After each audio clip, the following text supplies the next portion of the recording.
It's been about 20 hours since the final whistle, and I'm pretty sure I can still feel my heart beating out of my chest. Wayne and I will talk all about the highs and lows of the incredible win over the Chiefs, plus tons of feedback from all of you guys. This and more coming up next on your Packers Fan Podcast.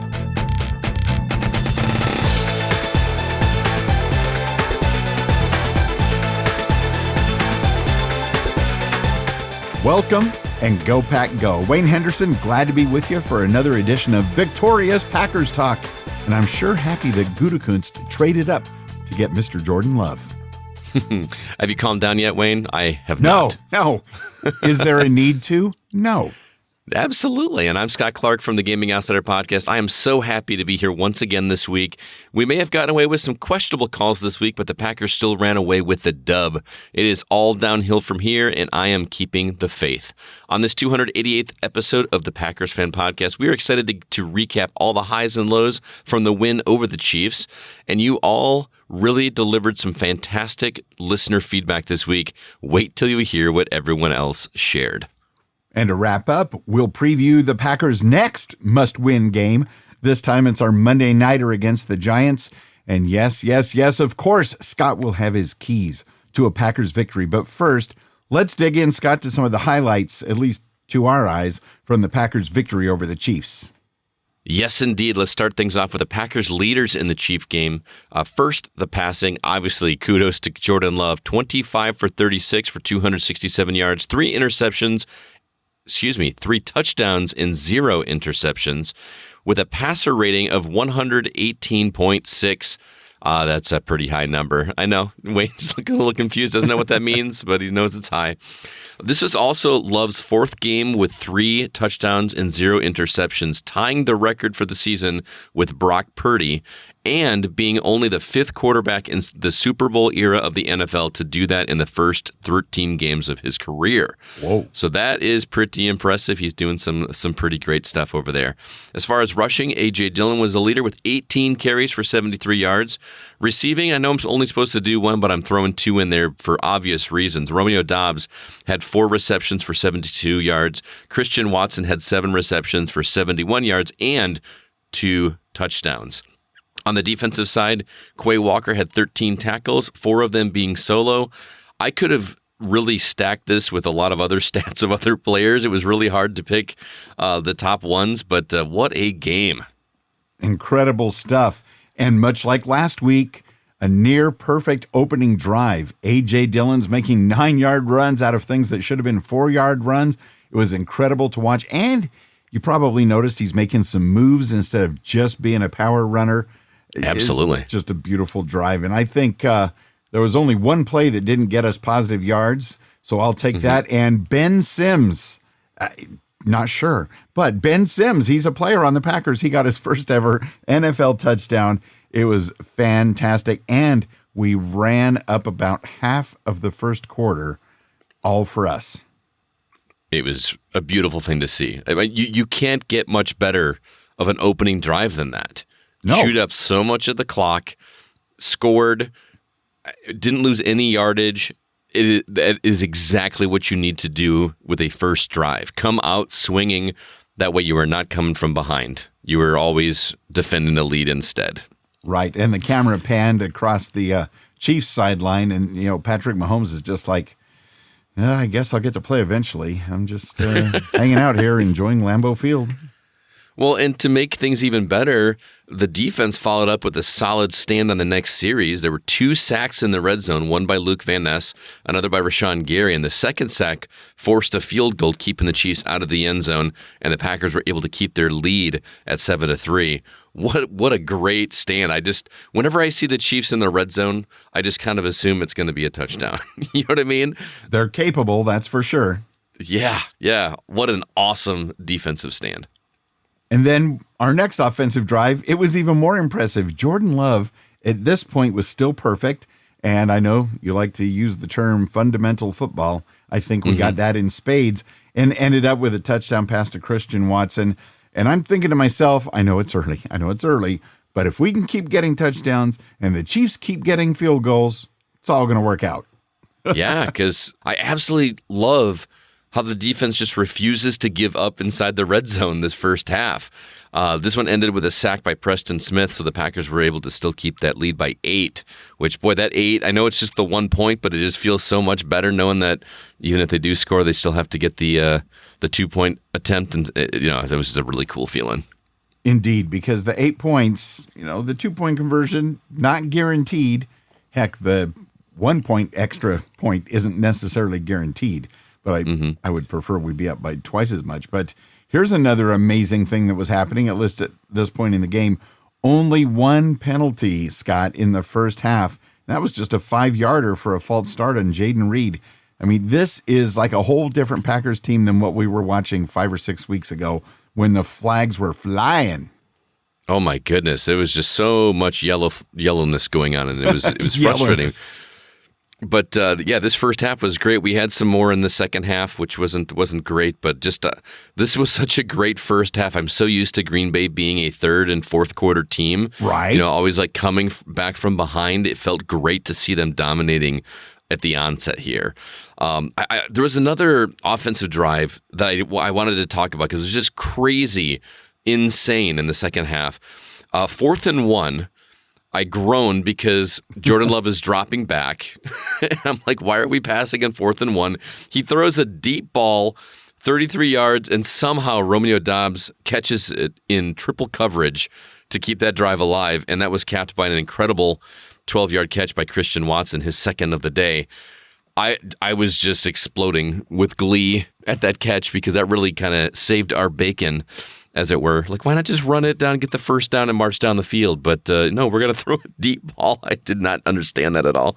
It was amazing. Romeo Doubs, the way he caught it, if this is the one I'm thinking of, he fell onto his back. I was worried that he was going to be injured for a moment there. But it was just amazing. He held on to the ball. Fantastic. And this one blew my mind. In the fourth quarter, when Keyshawn Nixon, who, in addition to running back, punts and kickoffs now and then, he's got this fourth quarter interception. It was right after a questionable pass interference call on Green Bay. I don't know how Keyshawn caught that. It looked like it was impossible for anybody to catch, and he was just in the right place at the right time. Mad skills or whatever it was, he got that interception, and that's when I exploded with even more glee because the second half wasn't quite as spectacular as the first half because it almost never is, but I will take that interception all day. Would you say that it looked almost impossible for him to make it and somehow he did? I mean, it was like he knew the route so well. He knew exactly what was going on. He read Mahomes perfectly, and it almost looked like he wasn't even looking at the ball. Like he just put his arms up because he knew where it was going to be. After watching the replay, I could see him turn his head, but just on that first look, I was like, he just put his hands up and got it. It was amazing to see, and I'll totally take it. It was great. Going back to our kicker, Anders Carlson chose a really great time to split the uprights. He had a 48-yarder to give the Packers a 27-19 lead with just over a minute left in the game, so the defense just had to do its thing one last time. We did get away with a non-call on pass interference there at the end, but in the end, they kept the Chiefs out of the end zone to win the game, and it was a beautiful thing to see. Beautiful indeed, and the Chiefs got away with a few questionable calls and non-calls as well, so it's all pretty much even Steven. But I have a question, about the field goals like this one, 48 yards, definitely not a chip shot. Depending on the angle that they show on television, the field goal looks even more difficult to make. I'm looking at that going, I don't know how even a professional can kick that far and get it through those two yellow sticks. Yeah, it's crazy. I do want to go back a little bit on the non-PI call at the end because everybody on social media is raising hell about that, but mostly Chiefs fans, which is funny, right? For them to be the ones complaining about the referees because they've gotten so many in their favors. Yes, and you could go back to that same series where we got an unnecessary roughness for knocking Mahomes out of bounds. Right. That one, I'm like, he was clearly still in bounds. He was still moving forward. That's fair game as far as I'm concerned. But I had a really interesting quote. This is actually shared to me by Aaron Peterson from the Hollywood Outsider. He had a quote from Mahomes himself after the game when they interviewed him, and this is what Patrick Mahomes said. He said, "It is what it is, man. Obviously, the guy was probably a little early, but at the end of the game, they're letting guys play. I'm kind of about that. I'd rather you let the guys play and let the guys win it on the field. It's a hard job, man. When we're in that situation, I can't be wanting a flag. I have to go out there and win the game myself and with the rest of my teammates." I thought that was just such a classy way to handle that question that was shot his way about that call. So, mad respect for that dude. It was really great. That is a good thing. And lowlights. I posted this pop quiz question in the Facebook group last night. Could we maybe get somebody to cover Travis Kelce? Maybe two people? Why is he that wide open that many times? Shouldn't he be double teamed? Yeah, he saved Mahomes' bacon on way too many 3rd and long situations. It was like number 87. He's oh my gosh. It was like his go-to guy all the time. It was like, why is he that? I mean, I understand being a little open. He was so open so many times. I was tired of seeing it. Thankfully, we only saw one shot of Taylor Swift, so that, I believe there were two, but were there? I missed the other one, but there was so many celebs at the game. But I'm wondering, I mean, it's not like Travis Kelce's got these crazy moves and stuff, and he's able to juke players left and right and get himself open. He was just running down the field open. Crazy. Yeah, he's a big dude, fast dude. It's really kind of difficult to come up with lowlights for this game because everything was just so well executed. Rosy. However, the one I wrote down was on a 3rd and 15, we decided to do a pitch to the inside. I don't understand that play call. 3rd and 15. 4th and 1, we're going to pass. 3rd and 15, we're going to do an inside pitch. Thankfully, this is only the first real mistake we saw in the first half. So I feel like I was really reaching for something here. But Love had missed his first pass on the previous play, and the punt put the Chiefs back to the 2-yard line, and they just knelt on it to end the half. So that was a low light, but it had a silver lining for us. So I don't know. Look at me putting a positive spin on everything, Wayne. I was hoping the Chiefs were actually going to try to run a play from the 1 or 2 yard line and we could maybe get a safety. Would have been an even more exciting way to go into the half, but it was not meant to be. And in the 4th quarter, our jaws dropped because Christian Watson went down with another hamstring injury. At first, it almost looked like he was going down on purpose to make sure that he was staying in bounds, and maybe he was, and that's what caused the hamstring injury. And even just a couple hours ago, Coach LaFleur said that we won't know till tomorrow the severity, so hopefully he'll just be out a week or two. Man, we got to get some adamantium in that dude's leg or something because he's very injury prone, but he's so valuable to the team. Right. But again, kind of keeping it positive there. Love has so many weapons on that side of the ball. So even without him, they're able to win. So I wish him the best, obviously, and I want him back on that starting squad. But it's kind of crazy to see what they're doing. The last thing I got is there was some sloppy tackling. I was like, why are you not? What was it, Pacheco? Like got like an extra 8 or 9 yards on that run when he had the entire team. That was I thought he was going to make his way into the end zone. It was nuts. They could have used your help last night, Scott. They could have used your help. I know, right? Tighten that up. Get Aaron Jones back. It'll all be good. Mm-hmm. So let's find out what the folks thought with our weekly poll question to start it off. Post that in our Facebook group, which you can find at PackersCommunity.com, as well as on Twitter X, where you can find us at Packers Fan Pod. I want to know, who's your MVP of this week's win over the Chiefs? Is it Jordan Love, Christian Watson, Keyshawn Nixon, Romeo Doubs, A.J. Dillon? Any of those? Anything jump out at you? I mean, it's so hard not to say Jordan Love because just the numbers that he had were amazing. He was on point. But part of me really wants to say Romeo Doubs because that catch he made on 4th and 1 if he hadn't caught that, I think the final score would have been reversed because that would have given the Chiefs the ball. We would not have scored on that drive. I think that saved the game. I really think that play saved the game for us. So I'm going to give it to Romeo Doubs. And a case could really be made for any of these guys because A.J. Dillon was doing some incredible running.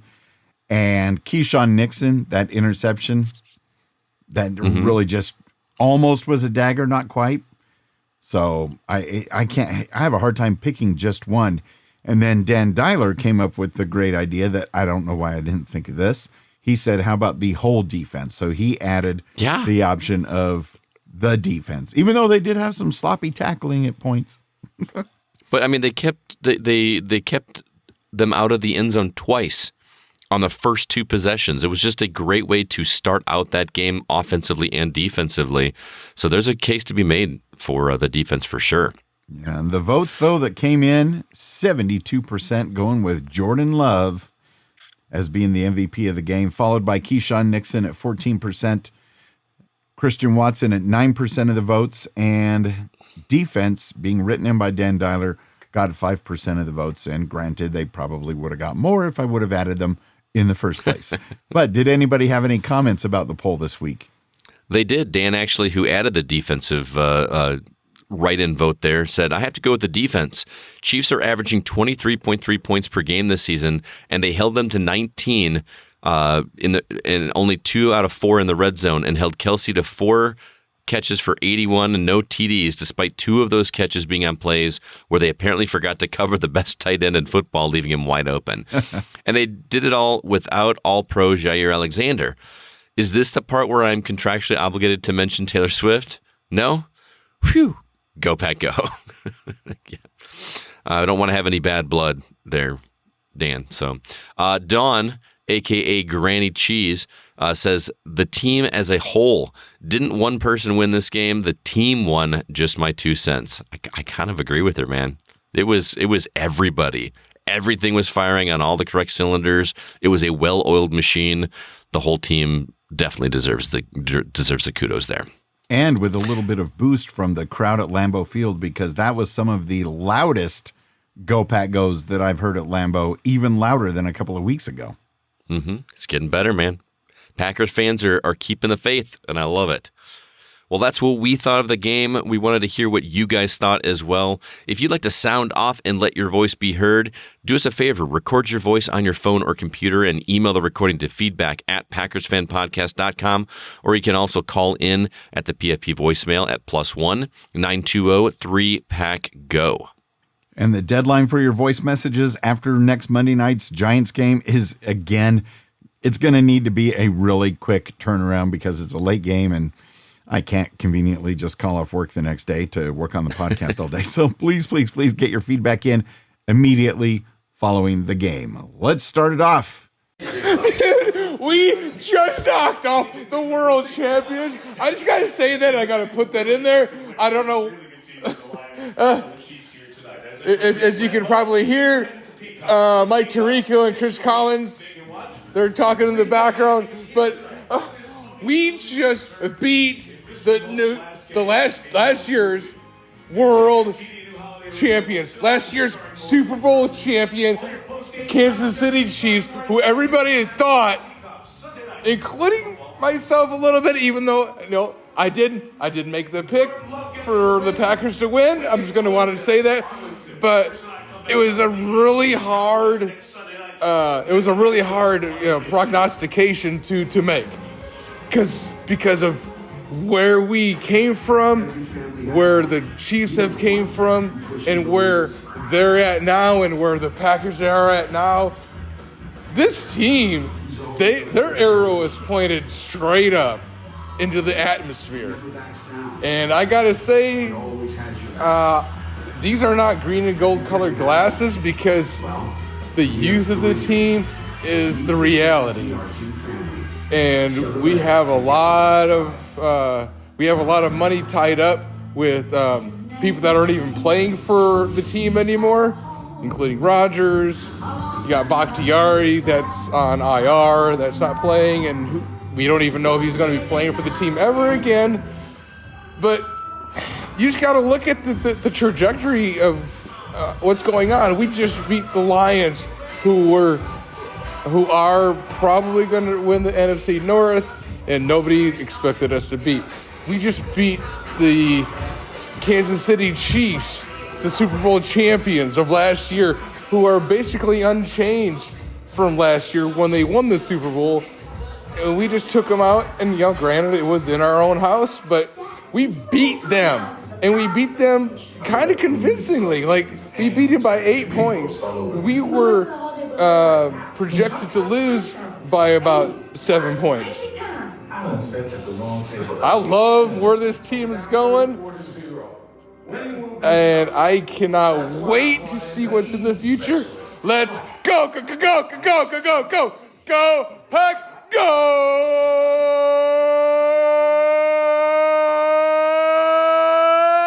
Yeah! Well, nice. Thanks, Dan, for the raw reaction. I know he was soliciting in our Facebook group to get people to do that. Love the excitement, love the energy, man. That is awesome. Yeah, we beat the reigning champs. It feels really good, man. That feels good. Aaron Peterson, good buddy of mine, who's been somewhat of a cynic this season, texted me last night and said, "I believe." So yeah, nice.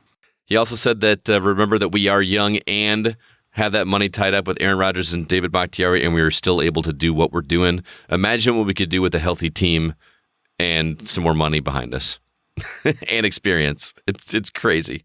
The sky is the limit, Scott. The sky's the limit. Let's go back and see who might have given us a call at +1 920 3-Pack, go! Wayne, Scott, what a game. This is art. What a game. Oh, my goodness. Almost perfect on offense and defense. Even our kicker.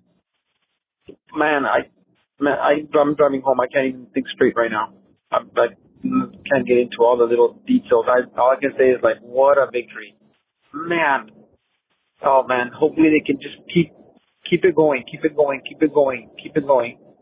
I'm a little speechless right now. Go, Pack, go. Go, Pack, go indeed, Art. Thank you for giving us a call. And you can even sense the excitement from down in Texas. Great thing. And yes, what a game. There's so many fun things to talk about. Offense, defense, and even our kicker. And hoping we can keep this thing going. What do you think, Scott? Too early to tell or what? If they keep it going, yes. I know they have the ability to do so. I just hope the overconfidence doesn't get in the way. You know what I mean? But I got some comments from LaFleur coming up later in my Keys to Victory that hopefully will squelch any of those issues in the future. Hey, Wayne and Scott, this is Garrett from Southern Illinois. Sorry that I haven't had a chance to call in too many games, but this time I kind of got a chance between both jobs to give you a call while I'm driving in. So I thought I'd give you my analysis and commentary for last night's Kansas City win. I would say that they came out with the same intensity and physical aspects that they did against Detroit. They matched Kansas City's punch-in-your-face type mentality quite well. It was actually a little bit more friskier than I thought it would be between those guys. Typically, an Andy Reid coach team is more of a finesse team like Green Bay has been, but they got some guys over there that can definitely throw a punch or two also. But for the most part, Love is doing exactly what I think the coach had said at the beginning of the season that he needed to see from him. That was make quick decisions and to also be consistent. That has been my biggest thing that I've heard across the board from a lot of other podcasters is that they were looking for consistency. And maybe that's coming in the last couple of games. I would say it's also coming along with the wide receivers that he's playing with are starting to understand the system better and are playing more confident without having their kind of feel like they're drowning in information when they come to the line. Because there's a lot there in the process. So I think there's a lot all come together all at once. I'm still not pleased with how the defense has played. Yes, they got 3 sacks against Mahomes, but playing soft that game should have never come down to a controversial last quarter like it did. If anything, I kind of wish that they had been putting more pressure on Mahomes instead of letting him sit back there. It just didn't feel like it just felt like he had too much time. And Kelsey was wide open way too much.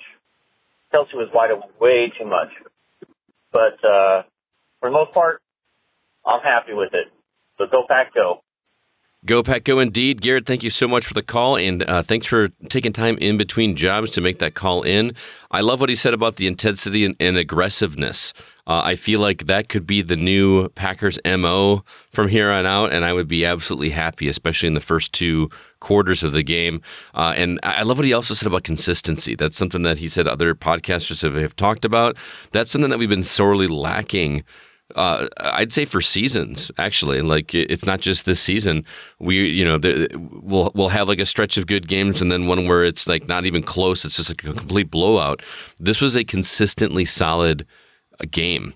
Although he did have some things to say about the defense playing soft. I thought that was an interesting perspective. I think there were some tackles that could have been taken care of a lot sooner, but I don't know if I would call them soft. I feel like they were a huge factor in this win for us. What do you think, Wayne? Well, they do need to improve a little bit more because of the sloppy tackling and maybe trying to get in there and sack the quarterback a little bit more, if at all possible. That would be fantastic. But the fact that there's a lot of balance, and 6 or 7 weeks ago when we were wringing our hands and wondering what the heck's going on out there, like Vince Lombardi once said, we just wanted to see growth, and we've been seeing growth. And now we've seen the growth go into, like Garrett said, quick decisions, consistency, and all sorts of good things. And the wide receivers potentially learning how to not just run a route, but how to add to it at the end when needed. I think it all just adds up at the right time. And I'm here for it, Scott. I'm here for it. As am I. All right. Now, we've got a voicemail that was sent in from Megan, but she wanted us to play this quick little brief intro to get us ready for her voicemail.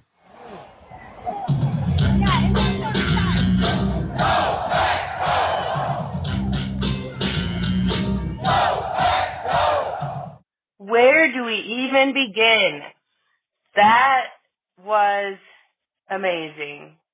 I obviously always predict the Packers to win. I have eternal optimism when it comes to the green and gold, but I was still shocked and in awe. I bet like the rest of the world. I just don't know. It's so happy. It's so great. This is Megan, by the way, calling on Monday morning. Happy Victory Monday, everybody. We've had a lot of these victory day after games lately, and it's a good feeling. Wow. The first drive was amazing. We shaved off 6, 7, 8 minutes off the clock. We're just going for it. We're just playing the football that we can play. It's like they have this newfound confidence in themselves.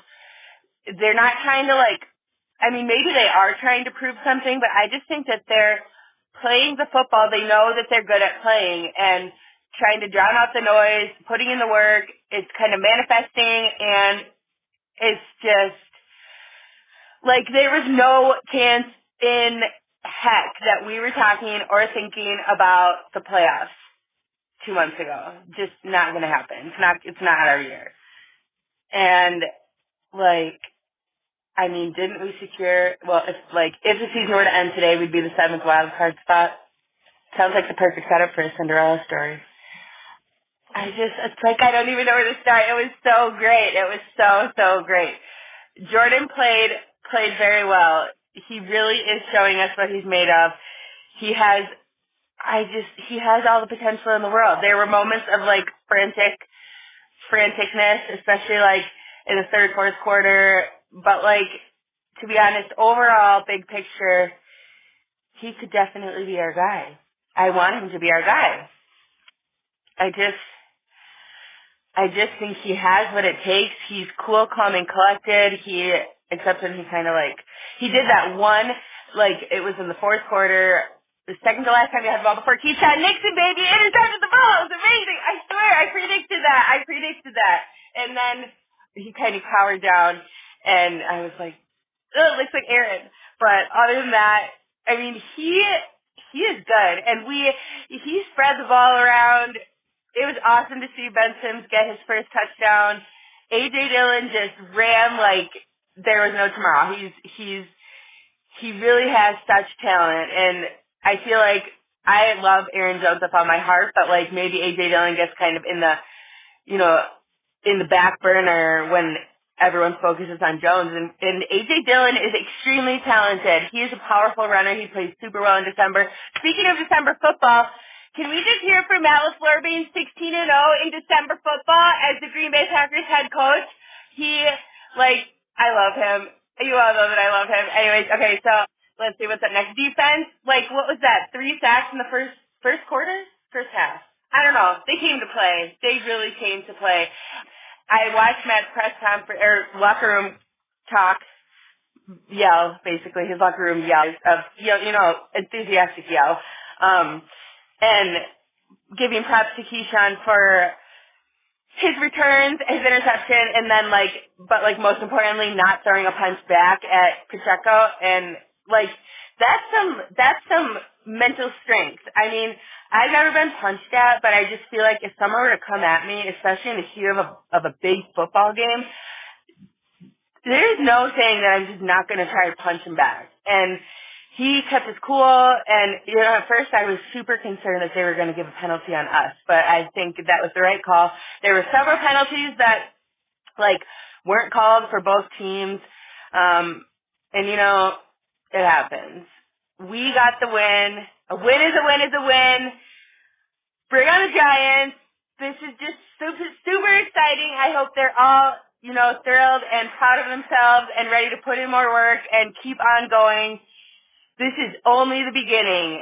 It's amazing. It's always amazing to be a Packer fan. It's great to call the podcast. I look forward to it every week. Green and gold till identical, baby. Let's go! Let's go! Oh, yeah. Megan. Gotta love the eternal optimism. And Scott, that was Megan, by the way.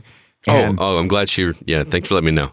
Fantastic stuff. Thanks for sending that in. And yeah, Victory Mondays never get old. And I do think the Packers do have some newfound confidence without really going into the cocky realm of things, except for Jair Alexander, but he's hilarious, so I'll let it slide. Yeah. I mean, and think back to the games at the beginning of the season that we lost. We could have won the Raiders game. Yeah. We could. There's so many of those games could have been won. We haven't gotten blown out. Remember the first game of, was it last season or the year before, where we got blown out, destroyed by the Saints in week 1 of that season? We haven't gotten just utterly destroyed. And on paper, we should have been getting utterly destroyed at the beginning of this season. So I chalk that up as growth, which I think has been mentioned multiple times by us and the listeners. Yeah. And Megan's right. It's crazy that we're back in the talk of playoffs again. We control our destiny at this point. It can totally happen. And I've never not said that Jordan Love wasn't going to be our guy. I've been me neither. People are like, I've been behind this guy from the beginning. I mean, I was chalking everything up to growing pains and learning the system and him building confidence in his teammates to rally around him. And it feels like he's doing it. I don't know if you noticed it. She cut out on my end a little bit, but when she was talking about something he did in the fourth quarter, was she referring to when he was raising his arms up to pump up the crowd on that final drive? I was like, that's what I asked for last week, is I want him to get behind the crowd a little bit, get them into it. And it was the first time I actually saw him do that. I'm not saying it's the first time he did it. It's the first time I saw him do it, and really loved seeing that. Yeah, I think she was actually talking about, there was one play, because he is calm, cool, and collected, but there was one play near the end where he did do a little bit of oh, come on, guys, but not as severe as some of our previous quarterbacks have done, Aaron Rodgers in some years. But hey, that's competitiveness right there. But that's the first time I can recall seeing Jordan Love do that as well. And with Matt LaFleur now being 16-0 in December, Scott, could this be a December to remember? Oh man, that would just be amazing. I don't want him to break that streak because that's just such a cool stat. Yeah, that's just an amazing stat to say that you've never lost in December. No, that's at home though, right? Is that at home or is that that's on the December road as well? Overall, yeah. Oh wow, that's even more impressive. Just very crazy. Impressive. Don't look at January though, but December undefeated. Because there's a thing. But anyways, let's check in and see who else sent us some good thoughts. Hey guys, Mark from New Lisbon. Couldn't be happier. Victory Monday. It was so exciting down the stretch. I was just standing up, jumping up and down like crazy. Total team effort. I thought everybody contributed. Most Packer fans are pretty skeptical going into this, but I thought LaFleur's play calling was brilliant. The execution of the plays was excellent. In the first half, the defense really buckled down in the red zone and forced them to kick field goals, which was huge. But Jordan Love is a star. I mean, he's just improved so much. I think on ESPN this morning on Get Up, they were talking about how they've never seen a quarterback improve from, week 2 or 3 to now. So that's a credit to the whole team and the coaching and Jordan Love. So the sequence where it was 4th and 1, and he threw that rainbow pass to Dobbs, and then the laser to Watson in the end zone for a touchdown, that was just incredible. I mean, we were all thinking it's 4th and 1. What are we doing to throwing it downfield? And then Dobbs made a great play on it. So our future is really bright with Love and this whole young team. But you know who might be the whole hero, the unsung hero of this whole team? And this is going back to like weeks when we were 2 and 5, like week 8. It's the offensive line guys. It seems it's the reason that our offense has improved so much is they got healthy. Zach Tom, he did the Hutchinson, the tackle for the Lions. He just shut him out on Thanksgiving. And then last night with Chris Jones, the whole offensive line has just been great. And that's just allowed Love time to throw. Elton Jenkins is doing a great job. So LaFleur's offense has just opened up now with a healthy offensive line. And we're just letting Love do his thing. So other stars from last night, Keyshawn Nixon with the interception was huge. Quay Walker, I think, led the team in tackles. Christian Watson, the 2 touchdowns, and he was more physical. You get to see him going after the ball. Hopefully the hamstring is just a minor thing. And then our coach. Can we just throw this out there for the listeners? Matt LaFleur is 16-0 in December. That's incredible. So this is a young team, and we could have a letdown after a huge win. So we have to go to the Meadowlands and take care of business with the Giants. It's a huge game to get over 500. So it was a great win. Keep up the good work, Scott and Wayne. Thanks so much, Mark. Really appreciate the call as usual. Really interesting and poignant point about the offensive line being the unsung hero. I could not agree more. I'm astounded by how much time Love has back there. I feel like he's got even more time than they gave Rodgers a lot of times. Like Rodgers was constantly scrambling and making things happen. Love has a great amount of time back there, and his improvement is also part of that as well. Because like Mark said, he is improving exponentially each week. He just keeps getting better and better and better. It just goes to prove you can't expect an Aaron Rodgers in the first 3 weeks of a guy's starting career. You got to give him some time to marinate a little bit and make things happen, and he's doing that. It is fantastic to watch because, yeah, Mark, I agree 100%. It's like, wow, look at him go. And Mark has props to Coach LaFleur for the play calling. We didn't hear a lot of that at the beginning of the year as well as near the end of last year. Yeah, I remember we were talking like it felt like at the beginning of the year. I guess Rodgers was right, like doing the play calls himself, because this is what happened.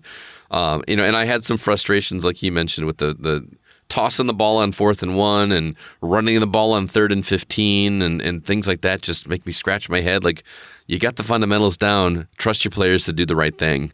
I don't know. I get a little frustrated, but overall, it has been very, very solid. And even though there were ups and downs near the beginning of the year, I'm still so thankful that week 1 we demolished and embarrassed the Bears, because that's a great way to start a season. And yeah, Mark, total team effort. It was brought up again, and we haven't had such a balanced. Would this be what you call complimentary football? There you go, man. I like it. I like it. I have to make one more voice submission because I am so absolutely still over the moon about that win. I was my adrenaline was pumping so bad, or so good, I guess, that I couldn't even fall asleep till 2 a.m. The problem with that is my alarm went off at 4:25 to go to work and do an 8-hour shift, and I can tell you right now, I was completely fueled by some green and gold number 10 love and the rest of that Green Bay Packer team. That was a true team win. But I got to say, the defense really showed up. Love showed up. Nixon showed up, even though some guy tried to take a cheap shot on him, but he was calm and cool and collected and didn't do anything. One thing I have to say is congratulations to Matt LaFleur, who is still undefeated in the month of December. He is now 16-0 as a head coach. That's a pretty rare and amazing accomplishment. Now we have to turn our attention to the New York Giants. So do I, because I got to start packing to drive out to New York, or to East Rutherford, New Jersey, to see our Packers play the game and meet up with some friends of mine that we do this we always attend at least one game every year. I'm just so excited to see the Packers play again. I just saw them obviously 3 weeks ago. I feel like I'm truly blessed to have these opportunities, and I hope to meet some other friends. Maybe, I don't know if there's any Packer Fan Podcast listeners that are out in New York or that are going to the game in New York. But if you are, please let me know. There is going to be a large contingent of Green Bay Packer fans going out there. There are, believe it or not, a lot of Packer fans that live out on the East Coast in that New York region. And I will invite you guys out to, hopefully we can meet up, do something. I know we have people that live in Ireland. We have people that live in England that listen to the podcast. Somebody's got to live out in the New York region, right? Well, I have 2 words to say. Go, go, go, go, go, go, go, go, go, go, Pack, go! Oh, Dan, we can tell you are still over the moon because of the win. Was it one of those gibbous moons? One of those again? Lack of sleep, working all day, but being healed by the Jordan Love magic. What do you think, Scott? I love that Wayne and Megan both basically have trailers for their voicemails now. That's pretty fantastic. They've got like lead us for that. Oh, and Dan Dyler, he even edits his own. Oh, really? Yeah. Nice. I love that he's like trying to recruit, Packers fans that listen to the show to do that. We got to get him some PFP QR codes or something to pass out to people, because You still have those? Oh, yeah. I mean, I've got it saved on my phone. I could just send it to him and say, print these out, or we'll print them out for him and mail them to him and give these out to Packers fans out there. Tell them to listen to the show.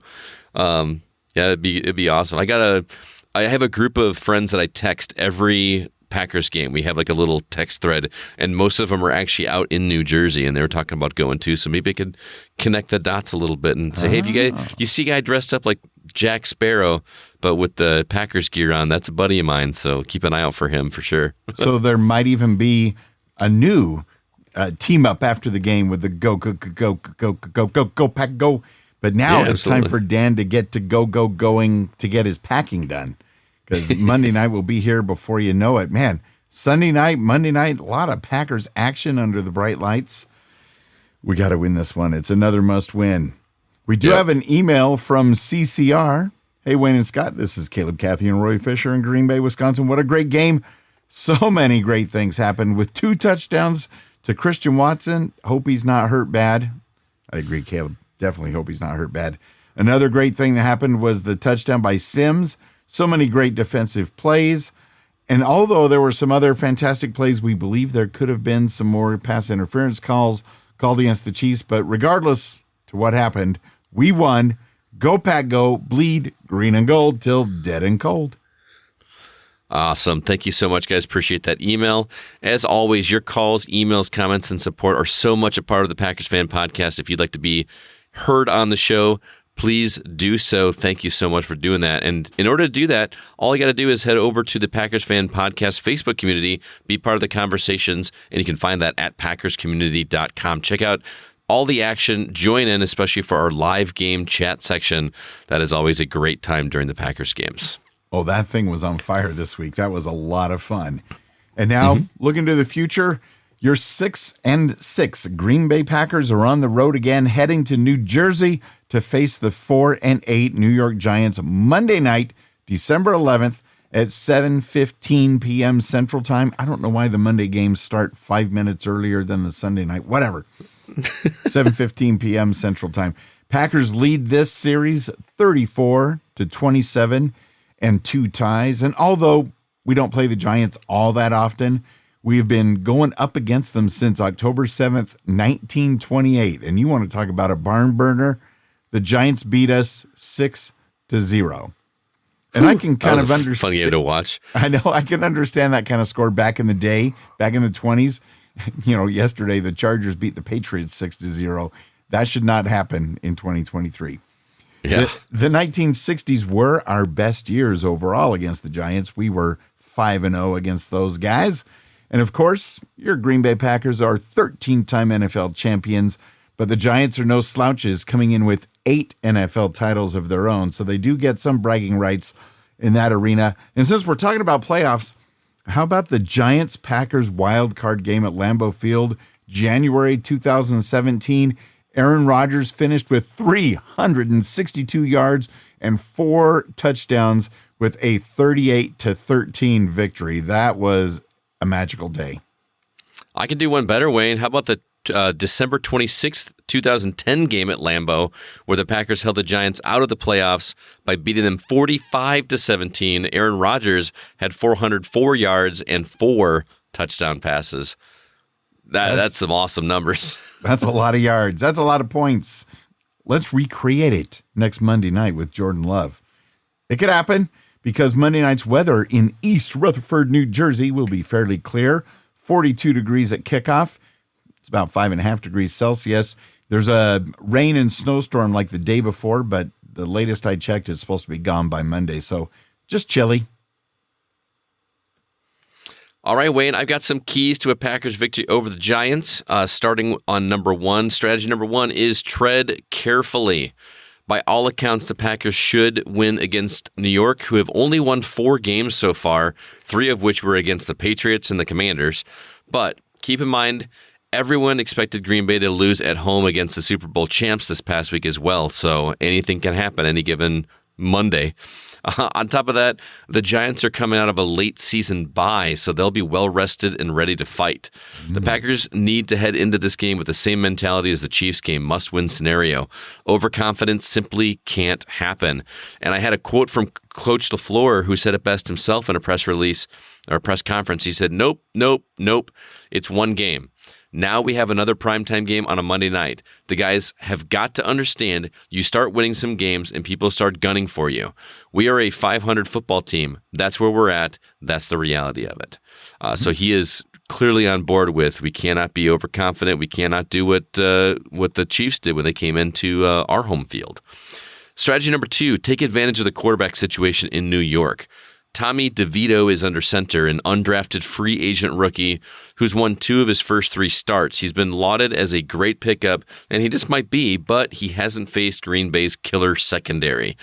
Keeping the defensive coverage against this guy will be key, as the Giants fans are kind of hanging their hat on this guy to sneak into a wild card spot. But if you remember, I also had high hopes for Joshua Dobbs, and he's already being dropped by fantasy owners left and right.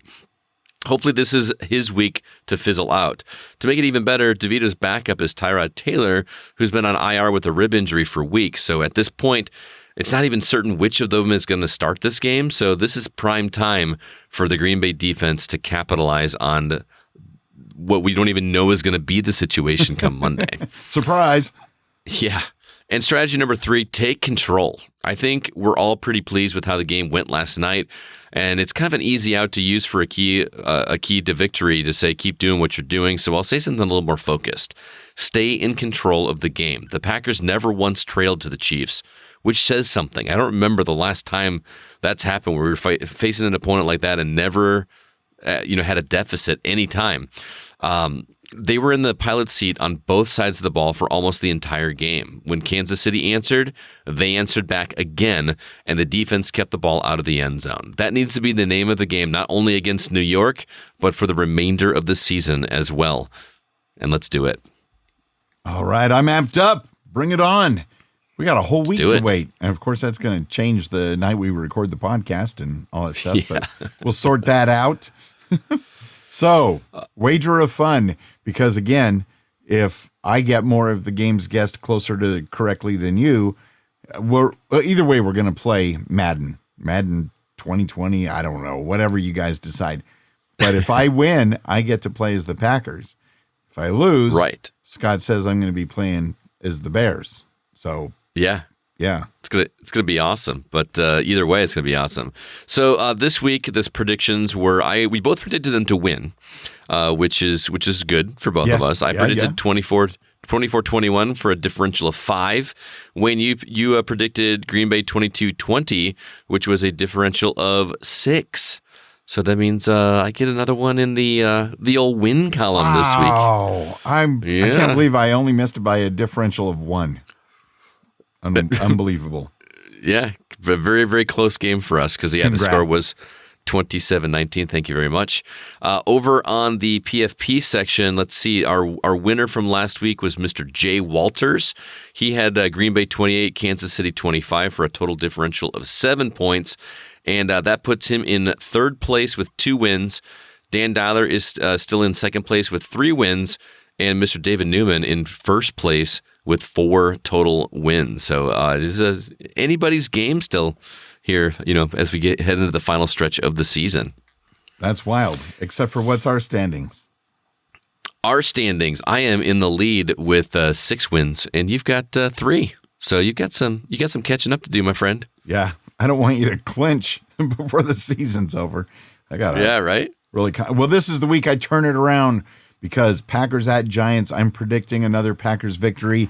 It's going to be a little low scoring because we're on the road and maybe coming off the high. We're going to win, though, 22-15. I'm also going to predict a win. I think it's going to be a pretty high scoring game on both sides. Maybe even undershooting this, but I'm going to say Green Bay 27, New York 21. How are the Giants going to get 21 when we don't even know who their quarterback is? I just think they're going to be firing, man. They're going to be amped up and really wanting it bad. So and rested. Yeah. As for the listeners, here is their picks for Week 14 of the PFP Wager of Fun. Garrett Stritzel said Green Bay 31, New York 13. Travis Baker, I keep wanting to say Travis Barker every time I see that. He's not the drummer from Blink-182. But Travis Baker said Green Bay 34, New York 19. Brett Connor says Green Bay 24, New York 14. Jay Walters says Green Bay 27 and New York 13. Everybody is picking the Packers to win this game. So far, and there will be more picks in the Facebook group at packerscommunity.com as we get closer to kickoff. The NFC North, things are getting interesting. Lions bounce back. They're 9-3. Vikings were on a bye, so they're still 6-6. But don't look now, Scott. We are 6-6. They just own the tiebreaker till we get revenge on them in a couple weeks. And the Bears, they were also on a bye, so they're still 4-8. Mm-hmm. Did anything else this week in the NFL jump out at you in particular in other games?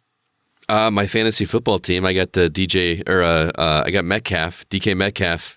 Whoo! He did pretty well for me. So, nice. And what was crazy with him is he had something like 25 points at one point in the game, and he only had 3 catches. It was insane. Like he was only catching touchdown passes, and he had one for like 80 yards. He really only had like 8 or 9 catches the entire game, and he had 40 points. It was absolutely insane what a game he had. So, yeah. A buddy of mine had him as well, but he had him on the bench. If you believe, he benched TK Metcalf, so he's kicking himself a little bit. So it can happen. Yeah. And talking about things that are happening, Scott, the playoffs might be happening. They are in our control now, as they always should be, because we have moved into that number 7 wild card spot. We just basically, if we win out, we're guaranteed to be in. There's other scenarios, of course. They get a little less complicated with each passing week, but catching the Lions and winning the division, since they're already 9-3, that's going to be a tall order. Mathematically, it could happen, but there's no room for error because we're 6-6 at the number 7 seed, and just based on whether it's tiebreakers, the Rams are 6-6, just right behind us, wanting to get back in. Seahawks are 6-6, right behind us, and don't count out Tampa Bay and New Orleans. They're both 5-7. So we just got to keep winning. Don't take the foot off the gas at this point. The most interesting thing is the big power shift in the division, that the Eagles were so far ahead, and they've been sputtering a little bit. They're still the best record at 10-2, but Dallas at 9-3, and guess who plays Dallas this week? Philadelphia. Yeah. Yes. So that's going to be a Sunday night game, and then that's going to be an interesting game, man. That's going to be a killer game. I mean, just think it could move them. It could move them all the way up. It really could move Dallas all the way up potentially. It's kind of crazy. I just love seeing Green Bay in that middle column instead of the in the hunt side. We've been hovering over there for like a couple weeks, right? Even with the wins, and we finally moved over that one slot over. So that feels pretty good. Looking all over on there, I don't see the Bears mentioned. No, that's too bad. It's a shame. Yeah. All right. Well, really quickly, I want to talk to you guys about my other podcasts. Remind you, The Gaming Outsider releases a new episode every week, and this week was no different. This Wednesday, we're releasing the latest, and as we do every first episode of the month, we just simply ask questions from our community. Most of them are video game related, and we answer them and have some really have a lot of fun with it.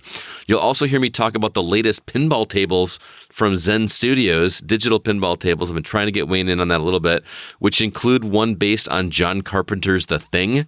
And it's pretty awesome. You can hear my show at the same places you listen to this one, and you can also find our website at thegamingoutsider.com.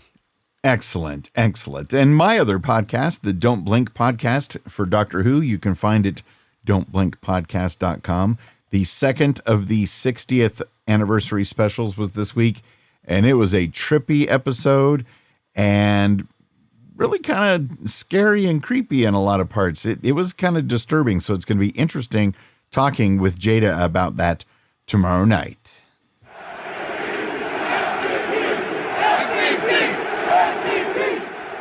Thank you so very much for giving back to your Packers Fan Podcast via Patreon. We really appreciate it.